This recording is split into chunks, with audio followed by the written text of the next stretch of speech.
Chad here with Final Editions number 12. It's been a couple of weeks since I've done my last Final Editions. Record buying has been slowing down a little bit for me compared to what I normally do in a week's time or so, due to it's just been so freaking cold out, and there's not been a lot of really new releases out yet this year, so kind of a slow time. But I have a stack of about 8 records to share with you. That's some real gems. So while there's not a lot in quantity, there's really a lot of good stuff here. And plus, I'm going to try to stop showing as many each time, and try to focus more on each release as opposed to just 30 records, So anyway, let's get to it. First thing, we'll actually play in the background The Men from 2011, Open Your Heart on the Great Sacred Bones label. Really love this record. First thing, The Germs, What We Do Is Secret. This is an original, still sealed on the Slash label. This, I'm going to say it, I'm going to use the G word, this is a rail for me. This is just amazing. Great find, got this at Hot Horse, my rarity store.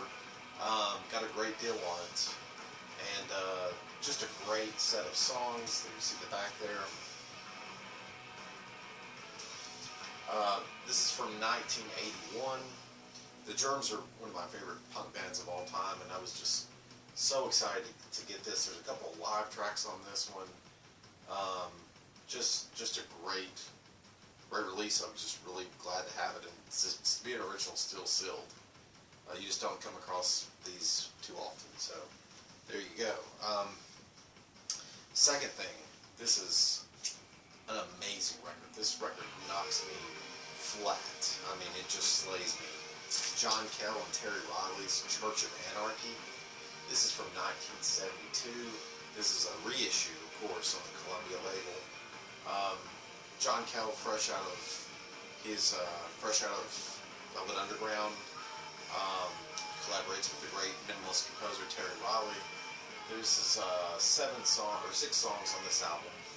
Only one has a vocal, but it's just an absolute trip.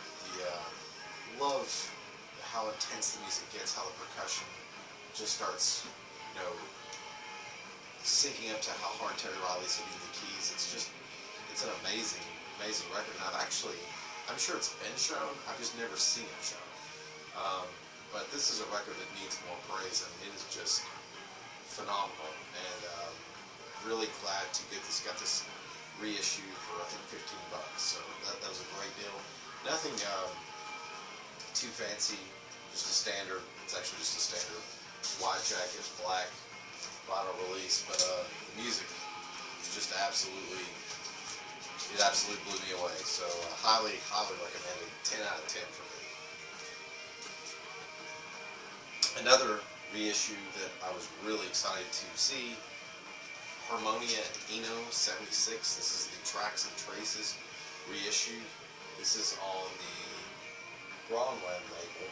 This is, of course, a collaboration from the great Brian Eno and Harmonia. They got together in 1976 and recorded some songs. This is sort of minimalist. It sounds much more like Eno to me than Harmonia, if that makes any sense. The Eno influence is really coming through on this one. But just a great, just the atmosphere is amazing. This is no gatefold. It's just a 2 vinyl set on just standard black vinyl. But there's a couple of unreleased tracks too. I haven't got to listen all the way through this yet, but just great krautrock. I'm a huge krautrock fan, so this is going to go in the collection really nicely.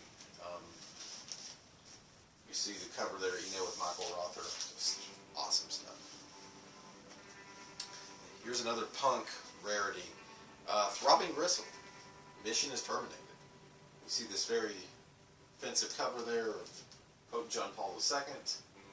This is actually, I thought this was a Throbbing Gristle release, but it's actually a Nice Records comp, I guess. I don't know what this is. This is just just so strange. There's a lot of Throbbing Gristle tracks, but there's stuff on here from people such as Chinese Woman, and I think it's just a Chinese woman. There's Federico Fellini. This is just Alfred Hitchcock. Red Indians, just a lot of French Girl. This is just a really weird, almost like you found a cassette tape in a serial killer's 1971 Chevette or something. It's just a strange compilation on the nice label. This isn't original on the nice label. It is Throbbing Gristle sort of headlines it. It was sort of deceiving because I thought it was just going to be straight Throbbing Gristle, and it's some sort of comp that they sort of built around Throbbing Gristle. But this is something you don't see every day. This is, again, got this at my rarity shop, and really glad I did. This is a 2014 release, albeit a comp on the great Sacred Bones label, which Sacred Bones is becoming one of my favorite labels, modern labels for sure. They're just putting out a lot of quality stuff.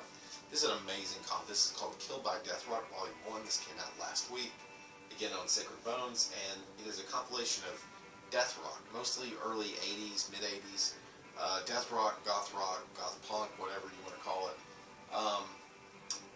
I was not familiar with any of these bands before this, but bands like Your Funeral, Kitchen of the Plastic Spoons, Twisted Nerve, Move, Taste of Decay, The Naked and the Dead, Glorious Den, Screaming for Emily, After Image. I was not familiar with any of those bands, but I've listened to this all the way through about 4 or 5 times now.